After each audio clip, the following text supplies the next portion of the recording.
Okay, sounds good.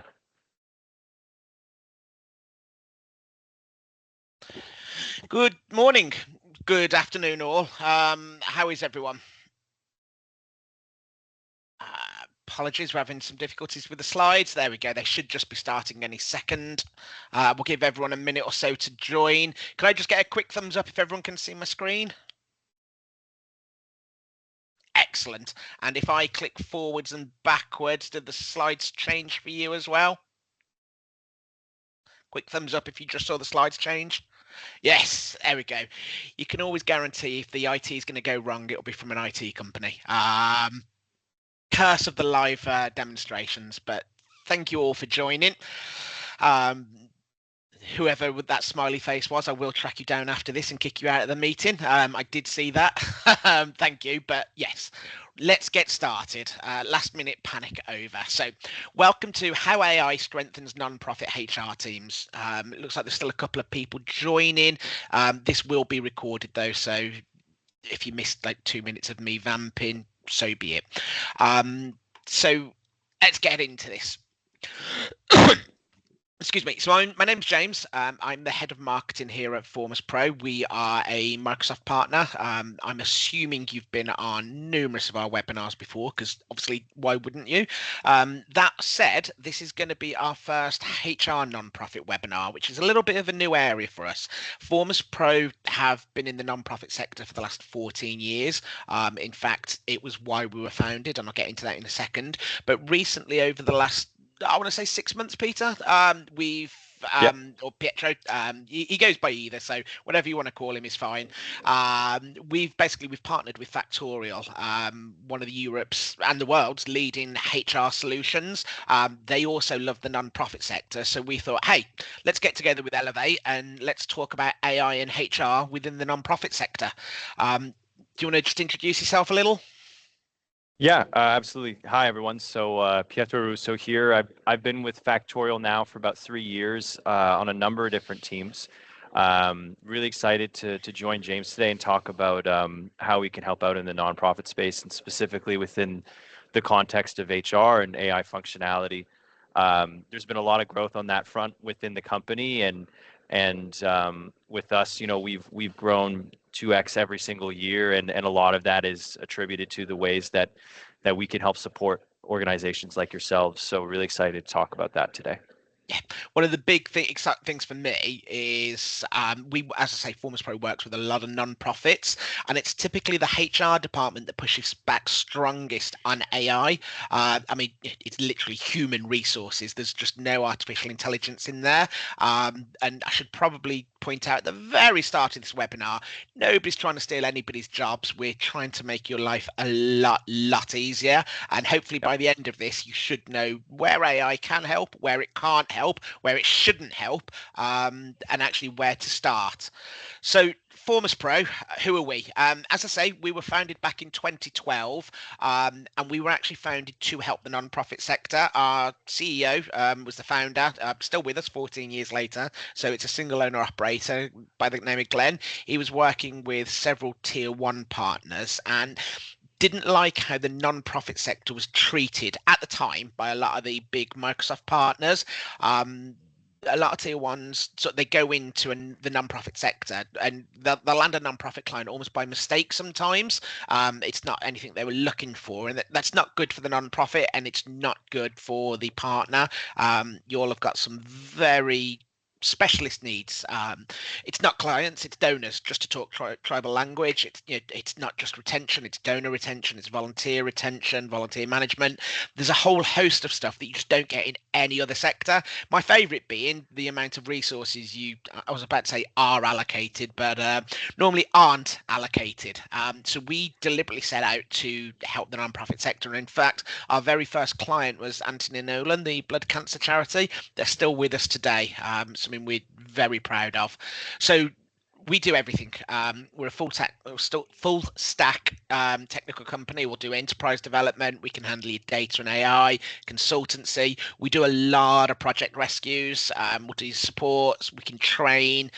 Something we offer for free is system health checks. So we're actually happy to come in, have a look under your hood, see what's going on, and actually give you sort of like a plan for the future. And you can sort of like take that and we'll help implement it, or you can walk away and take it to one of our competitors. At which point, a year or 2 years later, the project rescue side of our business normally comes in. But well, let's not say that. And one of the reasons that Anthony Nolan are still with us is because we massively believe in continuous improvement. There is no such thing as done and dunce. Done once and done. Sorry, a lot of coffee this morning. But yeah, we love improving over time. But do you want to just quickly introduce Factorial? Yeah, absolutely. So we were founded out of Barcelona in 2016. We've got two co-CEOs that are very entrepreneurial. This is not the first business they had.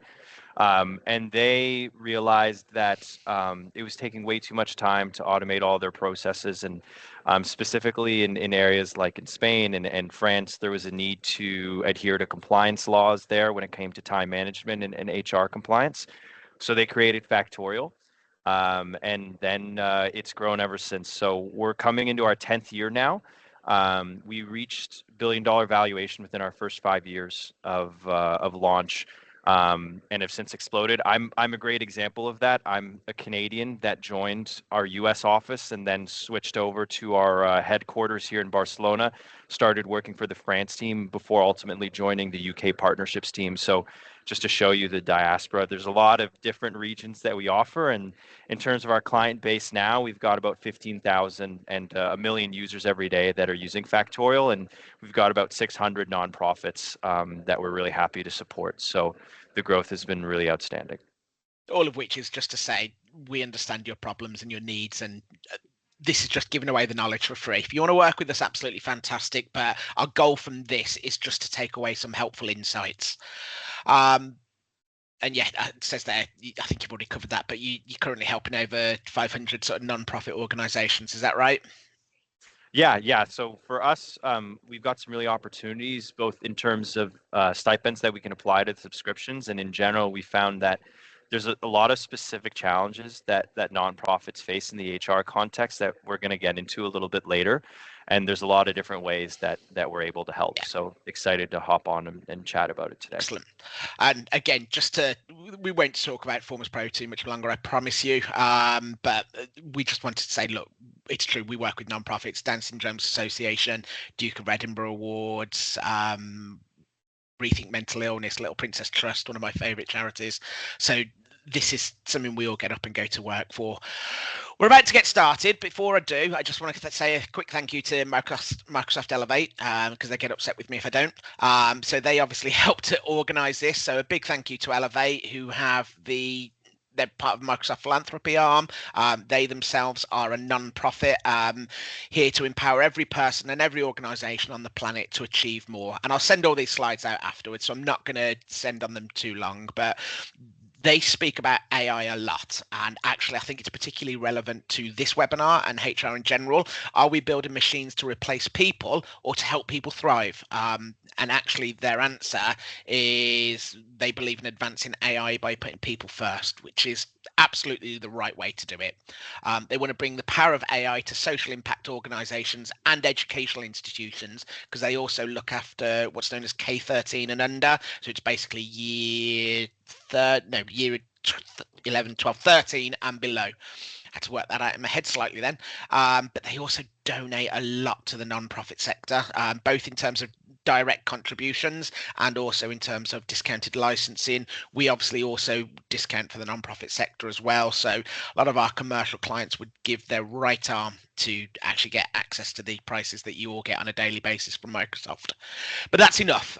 You're not here for us to pitch FormusPro or even Microsoft or Factorial. You're here to actually talk about AI in HR. So let's get started. So 2026.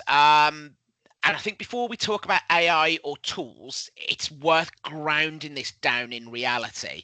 The HR teams in nonprofits that I speak to, and Pietro, I don't know if you're going to agree or not, but they're not struggling necessarily because they're behind. They're struggling because they're so stretched. I've never met a non-profit department that hasn't been asked to do a billion different things. Would you agree? Yeah, absolutely. Yeah, I mean, there's a couple of things and challenges within the industry that we find pretty reoccurring. I mean, one, um, the truth of the matter is there's not the same financial flexibility that we might see in the private sector. And so people have to do a lot of great things, but oftentimes too many things at once. And then I would say the other main thing that I see day to day with clients is just the turnover and the burnout as a result. There's so many things that are going on, and the costs associated to that. I mean, SHRM estimates, which is the Society for HR in the United States and the UK, they estimate that the cost of hiring and training and bringing someone on is about $8,000 every year. And with so many volunteers and so many people that are coming in and out of the nonprofit space, there's a huge hidden cost that's associated to that. So it's really, really hard for companies, especially when they have a limited HR force, to really work well in those conditions. I actually didn't set you up to say that, but I'm kind of glad because we've actually we did a webinar a few months ago about preventing burnout in nonprofits with AI. So it may be worth you all Yeah. going over and checking that one. So that's actually great. Yeah. But look, this isn't a new problem. It's not suddenly like 2026 has occurred and HR departments are suddenly massively stretched. And I normally joke internally that it's marketing that this happens to. But I would imagine it's a particular HR problem as well. Hands up or just a quick thumbs up if you find HR just absorbs all those roles that nobody knows quite where they fit: compliance, well-being, safeguarding, reporting. Somebody will say on the board, oh, who does this? And it ends up in the HR department. And that, here we go, that Hmm. absorption of roles causes a great amount of issues and actually directly leads to burnout, which is where one of the reasons tools like Factorial or just automating HR in general massively helps. So just a quick reality check. None of these things on screen at the moment, I don't think, are edge cases. These should all be everyday realities for you. If not, I've put this slide together completely wrong. So even if a couple of these feel familiar, you're not alone. It's not about us judging. It's about recognition. You have a high turnover. There are legacy processes he's dealing with because I'm yet to find a non-profit that doesn't add a little bit of software that's cheap or free and then add another little bit of software that's cheap or free that doesn't talk to the first one. So there's a bunch of Excel spreadsheets around it. Is this the sort of picture you see when you're called in to help non-profits, Pietro? Yeah, 100%. I mean, the first one there, limited budget. And I would say that just an overall theme when it comes to HR, unfortunately, is that resources to help you multiply the potential of your staff often go last. It might go to other systems first, especially in the nonprofit space. And then with that, you can't have a lot of times there isn't the 15-person team where you can have people that specialize in the different branches like talent acquisition or the expense management portion. Usually it's just two or three people that are taking on the world. And then on top of that, the what we were talking about before with turnout, one of the really key characteristics in the nonprofit space that I find is a lot of people are volunteering. They're not getting paid to do this. They're doing this out of the goodness of their heart and because they're passionate about it. As a result, though, there's a lot of short term. So there's a lot of onboarding and offboarding, and that's really, really tough to manage if you don't have a system. The other thing that I've noticed since I've started talking HR to non-profits, and actually it's an industry-wide issue, but particularly in HR, is the people in HR, and this is going to sound like I'm sucking up to you all now, but are massively talented. So hats off to you all. But what that causes is a lot of knowledge locked into one person's head. There's that one person Hmm. in HR that can just do absolutely everything, and then they go on holiday. Or they just have a couple of days off, or worse, they're ill, or even worse, they leave the business, and everybody starts running around like headless chickens, and that we call Yeah. that data siloing, and it causes it's not a way to future proof a business or an organization. It causes issues, and you quite often don't even realize it's an issue until it becomes one because somebody's on holiday. And then you have the big one, Pietro. You mentioned it before. HR obviously has to manage staff, but no other person, no other sort of HR team anywhere else has to manage staff and volunteers. Some who are paid, Yeah. some who aren't, some who have different onboarding needs, some who don't, some who you can afford to treat a particular way, others who will just disappear if they don't receive the help they need. Yeah. And those two, it causes a lot of issues. Yeah, 100%. Yeah, especially with the main area that I see it in is the time planning, because you have all these different people and each contract is different. So their hours are different. The rest hours that are legally required between their shifts are different. How many days they work each week. So that's really, really tough to manage on Yeah. your own. And I work in tech, so the answer for me to all of these problems is AI.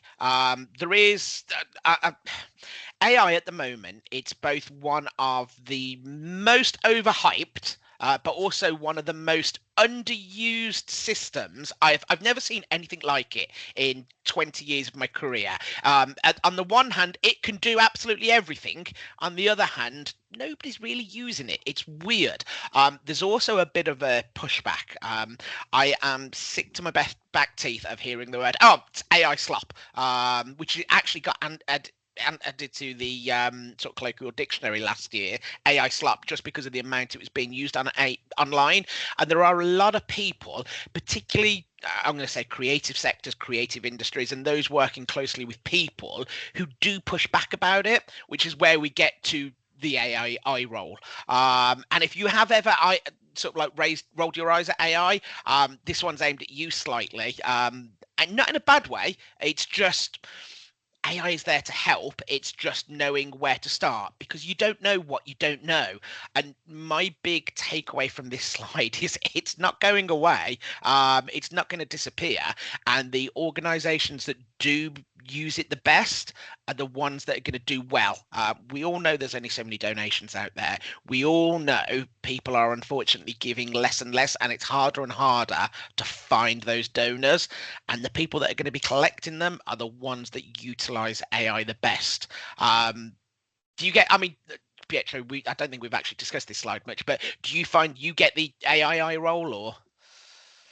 Yeah, 100%. I think, well, I think there's a couple things. One, people misunderstand what AI is, and then Yeah. secondarily, I think every every tech company, startup, scale up, whatever it is just racing to be able to throw AI jargon into their marketing campaigns or in their platform, even though it Guilty. doesn't yeah, even though it might not necessarily deliver real value. I do think, especially in the HR and nonprofit context, it can be a tremendous way to really multiply your potential, Yeah. and really make you shine. But 100%, it can get tiresome when every single company you hear is just trying to throw it in and not necessarily adding value with it. Well, it sounds expensive, and it sounds technical, and it sounds like it's a lot of work, and actually none of those are free. Quite free. No, none of those are true. Quite often AI can be free. It's the whole point is it's not technical. It's natural language. You can just prompt it, which means it may be a day or two work to set it up initially, but once it's running, it makes life so much easier. I look at my Mhm. job now compared to sort of pre 2022 and OpenAI's launch of ChatGPT, and I actually sort of like scratch my head and go, I don't know how I used to do this without Yeah. AI. And I don't know if that's made me a worse marketer or a better one. It certainly lets me achieve a lot more. So I think this is a good time to pause, because you actually already mentioned it. Let's reset what we mean by AI. What we're Mm. talking about today is a very specific use case within HR, and it isn't about replacing HR at all. It's about supporting you. If you find you've set up AI and it's crossing into the territory of making judgment calls, deciding between different CVs, making decisions about your values or how to care for somebody, you've crossed the line and you've set it up wrong. So, I mean, to my mind, Pietro, it's the distinction between support and replacement. And I think that for the HR sector particularly is really Mhm. important. Agreed? 100%. Yeah. I mean, Excellent. the one of the examples when you look at the human element of it, right? And this is something I'm sure we'll talk about later on, but in our system, for example, we can suggest what candidates might be the best fit for the role. What we're not going to do is recommend the candidate and say that they should or shouldn't be hired, because that removes the human element of it, and it doesn't really brighten the shine of anyone. Then and frankly, it's just not a fair process. What we should be doing is making all of those little processes right now that are just untenable and unscalable as nonprofits continue to grow, and making it so that you have time to do what you actually should be doing, which is helping the people in your staff and on your team. Yeah. If your AI is doing any of the stuff we've just mentioned, no, it should be reducing your admin. It should be improving consistency, which is Mm. a really boring but really important job. And it should just be freeing up your time to do the much more important stuff, which is making sure your staff and volunteers are as happy and as productive as can be.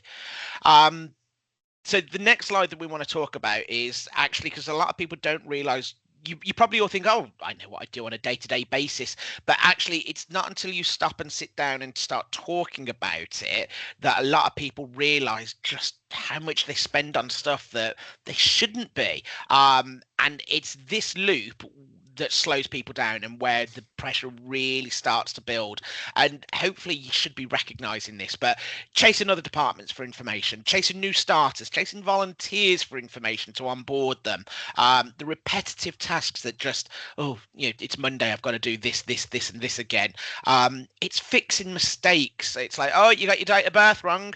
Oh, did we pay your bank details into the wrong account again? Did you give me the wrong sort code? It's constant context switching, or switching between, as I said, different tools because you haven't got one system for everything. Does any of this sound, quick thumbs up, does any of this sound familiar to anybody on the call? I'm hoping we get some nods. Excellent.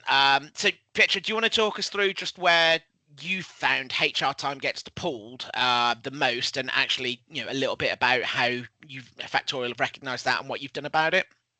Yeah, I mean, I would say for me, the point of I guess the tipping point for most organizations that I speak to, once you get to a headcount of about 15 or 20, all of those spreadsheets and all of those repetitive tasks are not tenable.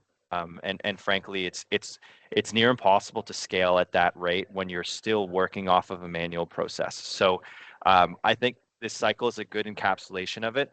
And then the fixing avoidable mistakes. It's one thing to maybe mistype something on a vacation time policy, but when you're fat thumbing a payroll prep and then someone ends up getting paid out that extra zero, or they're underpaid that zero, there's real ramifications there. And so that kind of process is just not something that you can continue moving forward with, especially when we have tools out there that can help you, and then are cognizant of the fact that in the nonprofit space, there's a lot more financial leeway that we can offer in terms of the ways that we can help out. Sorry, I'm going to interrupt there. Are you Yeah. saying Factorial can actually avoid me getting paid the extra zeros on my salary that I've been getting by mistake? Because I'm going to need to Yeah. have a word with our HR team and take Factorial off them quickly. Yeah. I'm fine with those extra zeros. Yeah. Unfortunately, yeah, we we might snuff that out, but I think the Uh, payoff on the other end is worth it. but yeah, and it's those avoidable mistakes that AI you don't. It's almost something you don't recognize as AI, where a little box just comes up and goes, "Are you sure that doesn't look right?" So, and actually, those zeros are a really good example. This is all coincidence. I didn't mean to set this up so nicely, but there's a lot of manual stuff HR does that actually comes with a hidden cost. So the extra zeros on people's salary is a very obvious one, but time leakage, compliance risks, poor data visibility, they rarely show up on a balance sheet. It's not like the board has sat there debating them, and that's because they tend to build up slowly over time. And it's not until it reaches a certain tipping point that it starts to feel really real. And Mhm. it doesn't even feel like anybody's fault. It's not like you can sort of point at HR and go, okay, well, we've just had these compliance issues and are now being sued, or we've had this bad PR press and it's HR's fault. But actually, having an automated joined up system with a bit of AI help massively sort of like does help. I mean, which of these would you say you notice first as that, that really becomes a bit of an issue, Pietro? I mean, every single one of these of the 4 points, like from a time leakage perspective, the hidden cost of having your HR director 75% of their hours are going to manual tasks. That just leads to shortages in other areas.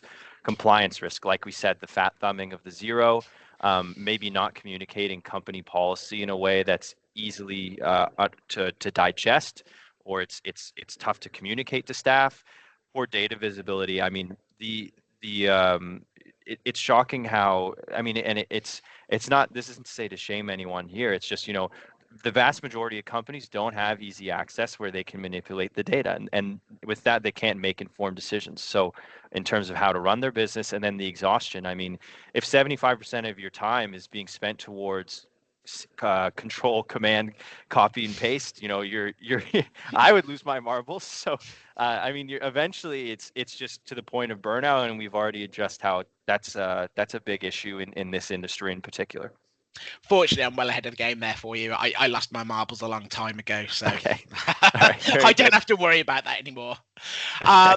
So all of this is what's wrong, but what should good HR then look like? Because it's all very well us sitting here and going, well, that's wrong, that's wrong, that's wrong. That doesn't help anyone, certainly not yourself. So for me, at least, and Pietro, jump in and tell me I'm wrong, but good HR, if it's working well, you shouldn't notice the systems behind it. Everyone should just have a warm, fuzzy feeling that everything's working well, including the HR team. HR support, where available, should almost feel invisible, not intrusive. And for me, at least, that should be the standard that everybody is aiming for in 2026. Non-intrusive, invisible support that everybody has a massive amount of confidence in. Is that fair? Yeah, 100%. I think the whole point of having tools like this is so that you can do the work that you're supposed to be doing, and you can do it well. You should feel empowered with these kind of tools instead of threatened by them. And I think when it comes to this sort of stuff, there's always going to be an initial investment in terms of implementation. That's going to be the greatest time sink. But the whole point is, you put in those 4 to 6 weeks. In some cases, it can be two. In others, it can be a bit longer. But once you put that in, you have the rest of the year where you're going to be paying off and gaining all those hours back. So even if it saves 1% of your time every week, it's well worth the investment. Yeah, that adds up very quickly, doesn't it? So that's sort of like HR joined up systems. AI has a very particular sweet spot, I would say, within that. So it's almost we talk about joined up systems a lot, and it's making sure your data talks to HR, which talks to payroll, which talks to your CRM, which talks to, which talks to, which talks to. AI is a subset of that, working in very specific conditions. And it's not about everything HR does, it's about the right things. So if a task fits on that list, AI should be a good helper. Is it repetitive? Is it rules based? Is it time consuming? Is it low emotional complexity, which I think is a really important one? If you have to do something the exact same time every time, you shouldn't be doing it. AI should. And there's a lot of tasks like that out there in HR, right? Absolutely, yeah. I mean, the complexity thing is huge from an emotional standpoint. Really, at the end of the day, all these programs are just huge probability trees that are just predicting the most likely word that comes after the first one. So, when it comes to that sort of thing, it's actually not super bright. Now, where it can help is, if I have to do 250 performance reviews and I'm a staff of three, there is zero chance that I'm going to be able to get through every quarter. If you have to spend a week reviewing every review that's been submitted, your week's gone. Now instead, if I want a summary of that performance review so that I can then make an informed decision based off of a suggestion and not a real decision, that's where I'm really gaining value. Yeah, HR tasks AI genuinely improved. So I think we actually had probation and review management down in the bottom right. The point is, though, these aren't future use cases for something that AI could be doing. It's available now, and you're not taking advantage of them. And I'm saying you personally, because I'm assuming that if you're on this call, you're all wondering where AI can help with. And just to call out a couple of expense approvals, how much time do you sit? Depending on if you have a lot of expenses or not, depending on how many people you have out on the streets, right, traveling. Right, does this meal fit this? Is it within these parameters? What did they go to this store? Did they go to that store? Is their mileage right? Most of this can be automated for you. Recruitment workflows, absence tracking, role change admin. None of these, I don't think, should be handled by humans. I mean, is there any area that you would sort of call out and go, that's still a human task, Pietro? Or would you say, no, look, AI should be helping run all of these? Uh, so no, I mean, I think within this, like the key areas that I find is smart hiring is one where I think long gone are the days of people looking at, and I think it's just because of the ease of use with online applications. Now, when you Yeah, post something, you're guaranteed. I mean, hopefully we are, especially if we're using the right applicant tracking systems. But you're going to get 100 applications no matter what, you yeah, know. And sometimes you're going into the several hundreds, and it's just impossible to review all of that. So I don't necessarily think that every single I think long gone are the days of people combing through physical CVs, each one page after another 300 times.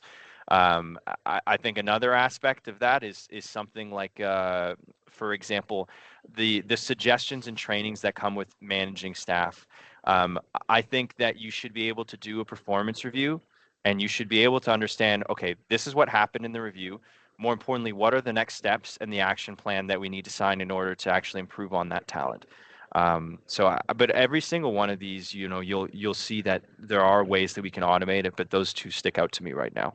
yeah, the name of the game has just changed. My son recently has left college and he was looking for work, and his grandparents suggested he put on his best suit and go around sort of like all the companies he's interested in to hand out a printed out CV. And it's just the world doesn't work like that anymore. No. And it's been a while since it does. I'm not always a big fan of like online processes about applying for new roles. Fortunately, I haven't had to do it for a while, but there is a Mhm. good way to do it and a bad way to do it. But it may be a good sort of like jumping off point. Do you want to give us just a quick sort of like tour of the sort of like the four key pillars of Factorial? If you just click, Yeah, 100%. so I think you should be able to take over and share your screen, Yeah, and then just show us what it looks like very quickly. This isn't a big sell absolutely. for Factorial, by the way. It's just while we've got Pietro, I said let's have a quick look around, just so you can kind of see the joined up platform that we're talking about and how easier it Mhm. can make your life. Yeah, absolutely. So everyone can see my screen here. Yep. Okay, awesome. So, well, welcome to Factorial, folks. Really, the main areas that I want to focus on today are I'll go into the different bundles. Typically, Factorial is a full employee lifecycle management tool. So, from the recruitment to the onboarding, et cetera. But there's typically 5 baskets that you can think of that we can go into. So, you'll have the core HR functionality, and that comes with every single subscription, no matter what. So stuff like the employee profile, the organizational view where I can see all of my staff members. You'll also have stuff like the organizational chart here. And this is the stuff that kind of comes with every subscription, as well as the analytics. One of the ways that the AI comes into play in the core functionality is in the analytics section. So you'll have stuff like general insights. Now, these are things that you'll probably be able to do if you're savvy with Excel and you know a couple formulas, stuff like headcount evolution, my retention rate, my turnover. Where this gets interesting is the advanced reports. And I would say this is definitely one of the strengths of the system now, especially given with the AI functionality. So you'll notice here, and this is another one that comes up all the time, is what is agentic AI functionality? And I would argue that not a lot of tools actually have it, even though they tout it in their marketing campaigns. That's not the case here. We really do have it, and there's a lot of different ways you can go about using it. So, for example, these reports that I've generated were all either made via SQL or with the AI, where I was asking our agent and prompting it with a question. So, for example, if I want to keep track of all of my absences that I have, or maybe all of the shifts that have been planned, I'm able to go here and save my reports so that when I have C-suite that's asking me, okay, so what are our trends in terms of absences taken? I can go, I can ask our AI agent, and it'll prompt up and deliver an analytical widget for me. So that's really, really handy. Then we have stuff like the operations. So you'll be able to clock in and out. You'll be able to handle absences.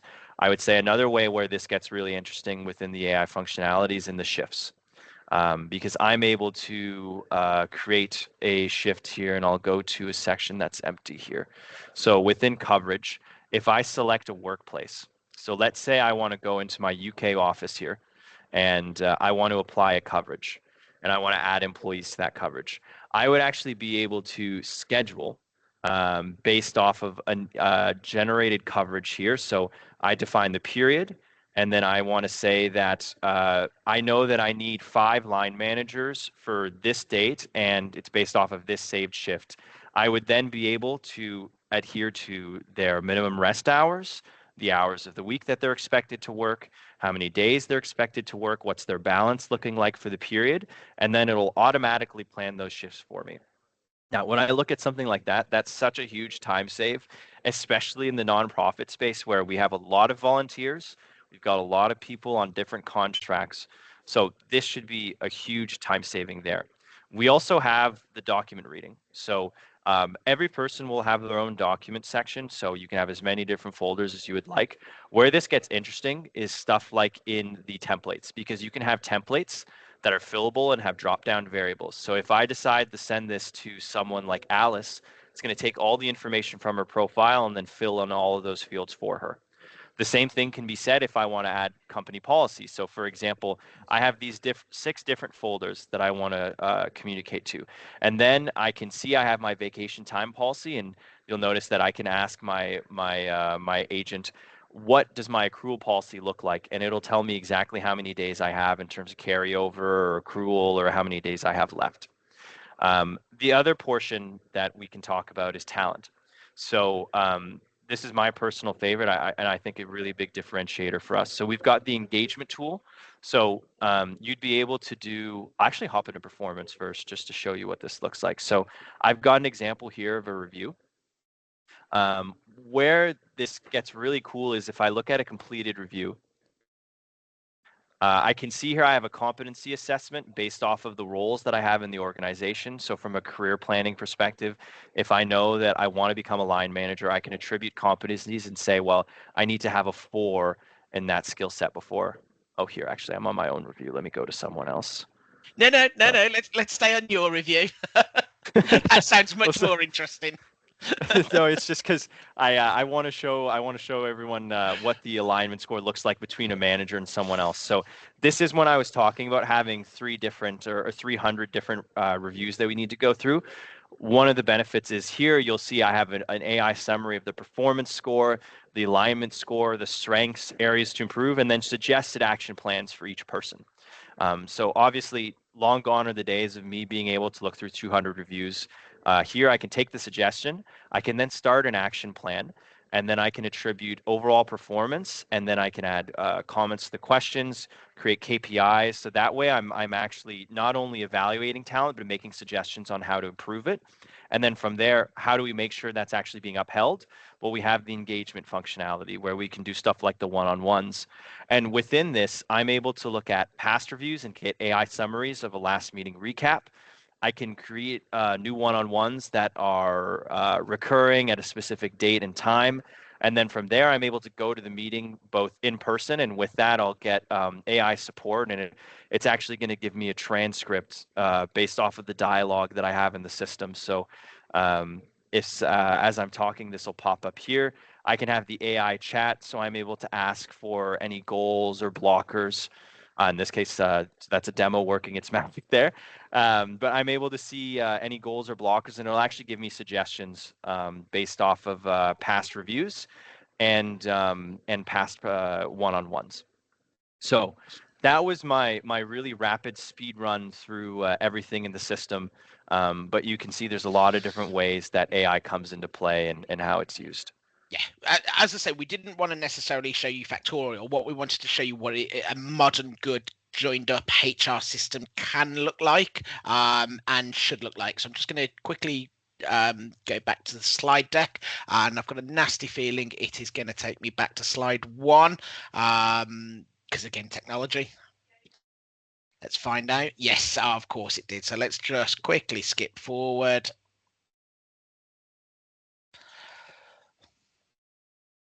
There is a short Q&A section at the end.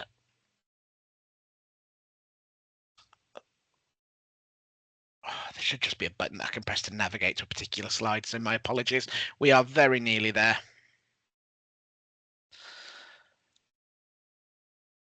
What good HR AI sweet spot? Here we go then. So, and this is the point that we really want to underscore, because I was listening to that, Pieter, and I could hear you sort of talking about people's one-to-ones, and actually you were talking about dropping notes in on their evaluation sort of profiles without actually ever speaking to them, and it all sounded very technical and it all sounded very clinical, and that isn't the point at all. The system isn't a clinical system. The system is there to make your lives easier, and it's not just HR are dropping notes and going, well, I've never spoken to this person, I've never met them, I've never seen them, but I think they should do this. What it does is it flags up trends, it flags up places where improvement is possible, and then you can liaise with either yourselves and the employee or their direct line manager and put those one-to-ones and those processes in place. At no point are we trying to replace the H in HR with AI. What we're trying to do is just make it easier for you. Some parts should just never be automated. As I say, if it involves a one-to-one or it involves trust, care, or judgment, it needs you. It needs that human lead.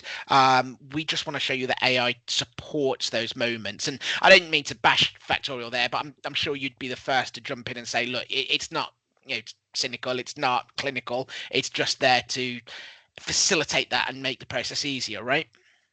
Yeah, the real goal is again that you have more time to do the stuff that you should be doing, and really helping your staff. So with those different functionalities that we're looking at, all of it was made so that you and your team could save hours.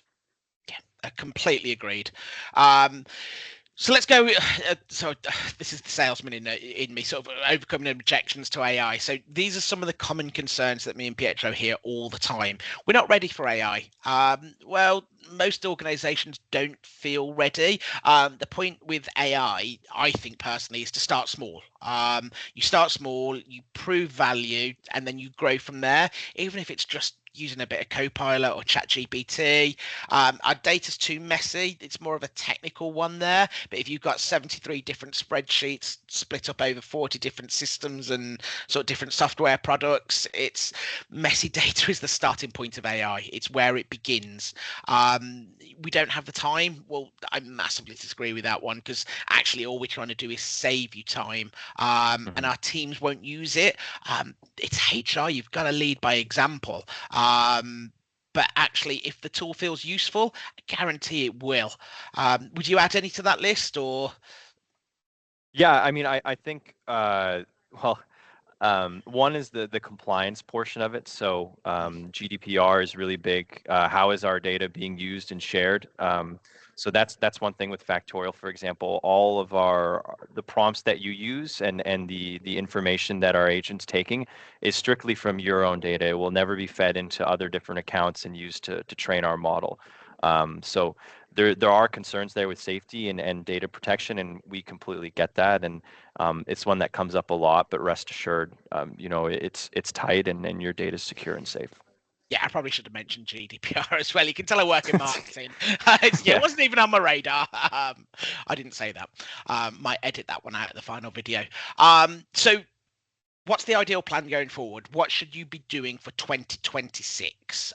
For me, it's not about chasing perfection. As I said at the very beginning of this call, continuous improvement is the key to all of this. It's having that direction to aim for, and I would massively start with one platform. Now hopefully you come to us after this and go, tell me more about HR automation. Tell me more about Factorial. But if you don't, and you want to go to one of our competitors, or you want to go to a completely out there HR platform that we've never heard of, I wish you nothing but the best of luck, genuinely. But you really should be aiming for one platform with clear workflows, built-in automation, and human-led decisions. And again, Pietro, I'll just sort of bounce that over to you. Where would you, if you sort of had to give one takeaway from all of this, though, right, this is my goal for 2026, what would you leave everyone with? Yeah, I would say find the one or two things that take the most time out of your day and focus on that. Good starter. Yeah. Yeah, just because there's usually like whenever I have people that come on calls and they tell me, I need this and I need this and I need this, there's really one or two problems that are the core of the issue.